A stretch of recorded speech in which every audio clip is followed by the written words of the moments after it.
Hello everyone, welcome back to our YouTube channel Sarv Gyan discover new things learning platform. This is Prateek from Sarv Gyan. आज की इस video में हम बात करने वाले हैं टारगेटेड 15 आउट ऑफ 15 क्वेश्चंस के बारे में। Hindi pedagogy new series class 02 practice वाला पेपर, बार बार परीक्षा में आने वाले प्रश्नों के बारे में आज हम चर्चा करेंगे। तो आइए स्टार्ट करते हैं। क्वेश्चन नंबर 1, उच्च प्राथमिक स्तर पर कहानी कविता पढ़ने के बाद यह जरूरी है कि बच्चे प्रश्नों के लिखित उत्तर दे सकें, उसे अपने शब्दों में दोहरा सकें, विपरीत भाव की कहानी या कविता लिख सकें या फिर उन्हें अपने अनुभव संसार से जोड़ सकें। तो इसका आपका राइट आंसर हो जाएगा उन्हें अपने अनुभव संसार से जोड़ सकें। यदि वे ऐसा कर सकेंगे तो यह माना जाएगा कि अधिगम पूरी तरह से संपन्न हुआ है। तो क्वेश्चन नंबर 2 है आपका, प्लेटो का यह कथन है कि बच्चा बड़ों के बीच एक विदेशी की तरह होता है, किस भाषिक सच्चाई की ओर संकेत करता है। बच्चे अपनी भाषा में बोलते हैं जिसे बड़े सही नहीं समझ पाते हैं। तो इसका right answer option number A ही हो जाएगा, क्योंकि बच्चा बड़ों के बीच में एक विदेशी की तरह होता है, क्योंकि हम सही तरीके से बच्चों की भावनाओं को, बच्चों की भाषा को समझ नहीं पाते हैं। क्वेश्चन नंबर 3 है आपका, भाषा की कक्षा में कहानियां मनोरंजन का साधन है, पाठ्य पुस्तक का एक पाठ है, विभिन्न प्रकार की भाषाई संरचनाएं और चिंतन विकास की संभावनाएं लिए होती है, या फिर भाषा कौशल के विकास का एकमात्र साधन है। इसका option number C is the right answer हो जाएगा। भाषा की कक्षा में कहानियां विभिन्न प्रकार की भाषाई संरचना और चिंतन विकास की संभावनाएं लिए होती हैं, क्योंकि कहानियां हमारे वास्तविक जीवन के विकास के साथ साथ भाषाई संरचना का भी विकास करती हैं। इनके ही माध्यम से हम अमूर्त चिंतन शक्ति का भी विकास होता है, ताकि हम और भी ज्यादा सोच पाते हैं। क्वेश्चन नंबर 4, राष्ट्रीय पाठ चर्चा की रूपरेखा 2005 के अनुसार कौन सा कथन सही है। तो इसमें पूछा जा रहा है कौन सा कथन सही है। भाषा केवल भाषा की कक्षा तक सीमित होनी चाहिए, यह गलत हो जाएगा आपका। भाषा शिक्षण एक प्रकार से अन्य विषयों की कक्षाओं में भी मौजूद रहता है। तो जी हाँ, इसका राइट आंसर हो जाएगा ऑप्शन नंबर बी। भाषा शिक्षण एक प्रकार से अन्य विषयों की कक्षाओं में भी मौजूद रहता है 2005 की राष्ट्रीय पाठ चर्चा की रूपरेखा के अंतर्गत। क्वेश्चन नंबर 5 है आपका, भाषा कौशलों के संदर्भ में कौन सा कथन सही है। सुनना, बोलना, पढ़ना और लिखना एक क्रम से सीखे जाते हैं। सुनना या पढ़ना निष्क्रिय कौशल है, पढ़ना या लिखना कौशल के संबंधित नहीं है। कौशल एक दूसरे के साथ अंतः संबंधित होते हैं। तो इसका आपका राइट आंसर हो जाएगा ऑप्शन नंबर डी, कौशल एक दूसरे के साथ अंतः संबंधित होते हैं। भाषा कौशल के संदर्भ में भाषा के 2 स्वरूप होते हैं, मौखिक और लिखित। मौखिक भाषा बोलने और सुनने के कौशल से है, तथा लिखित भाषा पढ़ने के और लिखने के कौशल से संबंधित है। स्पष्ट है कि पढ़ना, लिखना और बोलना, सुनना परस्पर अंतः संबंधित कौशल होते हैं। तो इसका आपका राइट आंसर हो जाएगा option number D. Question number 6, उच्च प्राथमिक स्तर पर भाषा की पाठ्य पुस्तक में विविध प्रकार की साहित्यिक संरचनाओं का समावेश का मुख्य उद्देश्य यह है कि बच्चों को सही प्रकार की साहित्यिक विधाओं में पारंगत करना, विभिन्न प्रकार की साहित्यिक विधाओं की भाषाई संरचनाओं के से परिचित होने का अवसर देना, विभिन्न साहित्यिक विधाओं के प्रसिद्ध रचनाकारों से परिचित कराना, या फिर पाठ्य पुस्तक निर्माण की परंपरा का निर्वाह करना। इसका आपका राइट आंसर हो जाएगा option number B.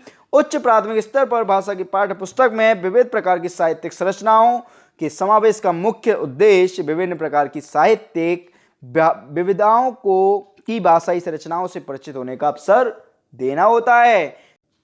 Question number 7, रसिम अपनी कक्षा को बाहर मैदान में ले जाती है और पर्यावरण पर आधारित कविता पाठ का कार्य करती है। रसिम का उद्देश्य है बच्चों को रोजमर्रा की चर्चा से कुछ अलग माहौल देना, बच्चों को मैदान में घूमने का अवसर देना, मैदान के प्राकृतिक वातावरण के साथ संबंध जोड़ते हुए कविता को समझने का अवसर देना। इसका आपका राइट आंसर हो जाएगा ऑप्शन नंबर सी। रसिम का कक्षा को बाहर मैदान में ले जाना और पर्यावरण पर आधारित कविता पाठ के कार्य का उद्देश्य मैदान के प्राकृतिक वातावरण के साथ सामंजस्य और संबंध स्थापित करते हुए कविता को समझने का अवसर प्रदान करती है, ताकि बच्चा प्रैक्टिकल लाइफ से जुड़ सके। क्वेश्चन नंबर 8 है आपका, भाषा में आकलन करने के बाद महत्वपूर्ण सोपान होना चाहिए। आकलन से प्राप्त आंकड़ों के आधार पर बच्चों के अभिभावकों से विचार विमर्श करना, आंकड़ों को सहेज के रखना, आंकड़ों को तत्काल नष्ट करना, या फिर आंकड़ों को पुनः पुनः परीक्षण करना। तो आपका इसका राइट आंसर हो जाएगा ऑप्शन नंबर ए, भाषा में आकलन करने के बाद सबसे महत्वपूर्ण सोपान होता है वह यही होता है कि आकलन के प्राप्त आंकड़ों के आधार पर बच्चों के अभिभावकों से विचार विमर्श करते रहना चाहिए, ताकि बच्चा अपने अभिभावकों की नज़र में भी आता रहे और वह सफलता की ओर जाता रहे। क्वेश्चन नंबर 9 से पहले आपने अगर इस चैनल को सब्सक्राइब नहीं किया है तो इस चैनल को सब्सक्राइब कर लें। अगर इस वीडियो को लाइक नहीं किया है तो लाइक कर लें, कमेंट करें। अगर हम कोई भी क्वेश्चन में डाउट है शेयर करें अपने दोस्तों को जो कि सीटेट 2023 20 अगस्त का एग्ज़ाम देने वाले हैं, ताकि उनका भी एग्ज़ाम अच्छा रहे। तो इसी के साथ हम आते हैं अपने पॉइंट पर। क्वेश्चन नंबर 9, विद्यालय में एक से अधिक भाषाओं का शिक्षण जटिल समस्या उत्पन्न करता है। अनेक भाषाओं के शिक्षकों के रोजगार को बढ़ावा देता है, बहुभाषिकता और राष्ट्रीय सद्भाव का प्रसार करता है, या फिर व्यवहारिक नहीं है।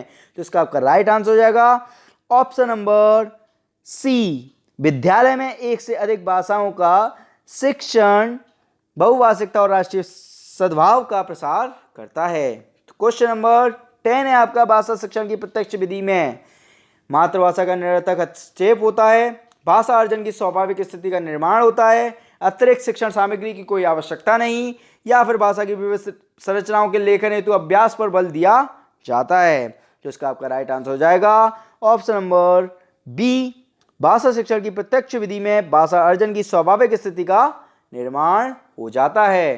तो इस क्वेश्चन नंबर 11, भाषा में रचनात्मक आकलन का सर्वाधिक बेहतर उदाहरण है बच्चे को अपने खट्टे मीठे अनुभव लिखने के लिए कहना, श्रुतलेख, प्रश्नों के उत्तर लिखवाना, या फिर इकाई परीक्षा लेना। तो इसका आपका राइट आंसर हो जाएगा ऑप्शन नंबर ए, बच्चे को अपने खट्टे मीठे अनुभव को लिखने के लिए कहना, ताकि वह उसमें ज़्यादा दिलचस्पी ले सकें और वह कुछ ना कुछ सीख सकें। क्वेश्चन नंबर 12, हिंदी भाषा के प्रश्न पत्र में आप किस प्रश्न को सर्वाधिक उचित मानते हैं? विशेषणों के कितने और कौन से भेद होते हैं? ये नॉर्मल प्रश्न हो गया। प्रत्ययों की परिभाषा भी नॉर्मल प्रश्न है। सर्वनाम के भेदों को उदाहरण सहित स्पष्ट करना, ये भी नॉर्मल प्रश्न है। लेखक ने पहाड़ों पर होने वाली बारिश को वर्णन एक अलग तरीके से किया है, आप बारिश संबंधी अपना अनुभव लिखिए। तो इसका आपका राइट आंसर हो जाएगा ऑप्शन नंबर डी ही हो जाएगा।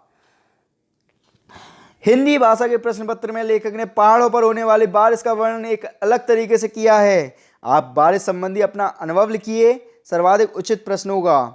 ऐसा करने से बच्चों का प्रकृति के प्रति लगाव होगा, वह अपने वातावरण के संबंध में जानकारी हासिल करेंगे, साथ ही साथ उन्हें मौलिक अनुभव की अभिव्यक्ति का अवसर भी मिलेगा, जो भाषाई विकास की प्रमुख कसौटी हैं।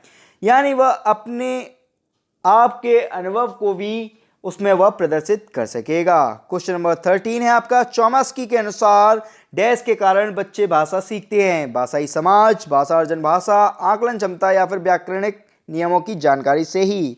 तो इसका आपका राइट आंसर हो जाएगा भाषा अर्जन भाषा। क्वेश्चन नंबर 14, भाषा शिक्षण में अनिवार्य है मानक भाषा पर बल, समग्रतावादी दृष्टिकोण, विशेष आवश्यकता वाले बच्चों के साथ विभिन्न व्यवहार, वर्तनी संबंधी गृह कार्य। तो इसका भी आपका राइट आंसर हो जाएगा ऑप्शन नंबर बी, समग्रतावादी दृष्टिकोण से आशय समग्र विकास से है। शिक्षक के में बालक का जब समग्र और संपूर्ण विकास होता है, होना ही समग्रता के अंतर्गत आ जाता है।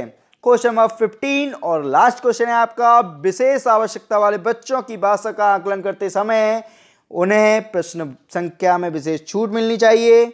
नहीं। उन्हें अधिक अंक देने का प्रयास करना चाहिए? ये भी नहीं। उनकी क्षमताओं सीमाओं का ध्यान रखना चाहिए? जी हाँ, उनकी क्षमताओं सीमाओं का ध्यान रखना चाहिए। उनके प्रति दया का भाव तो बिल्कुल नहीं होना चाहिए, क्योंकि विशेष आवश्यकता वाले बच्चों के लिए उनकी क्षमताओं और सीमाओं का ध्यान रखते हुए भाषा का आकलन करना चाहिए। तो इसी के साथ यहीं पर आपकी वीडियो समाप्त हो चुकी है। अगर फिर भी आपने इस चैनल को सब्सक्राइब नहीं किया है तो इस चैनल को सब्सक्राइब कर लें। 20 अगस्त 2023 का एग्ज़ाम है, इसे अपने दोस्तों के साथ शेयर करें जो कि अगस्त 2023 का एग्ज़ाम देने वाले हैं या फिर आगामी आने वाले एग्ज़ाम को देने वाले हैं। मिलते हैं हम अपनी अगली वीडियो में, तब तक के लिए जय हिंद दोस्तों।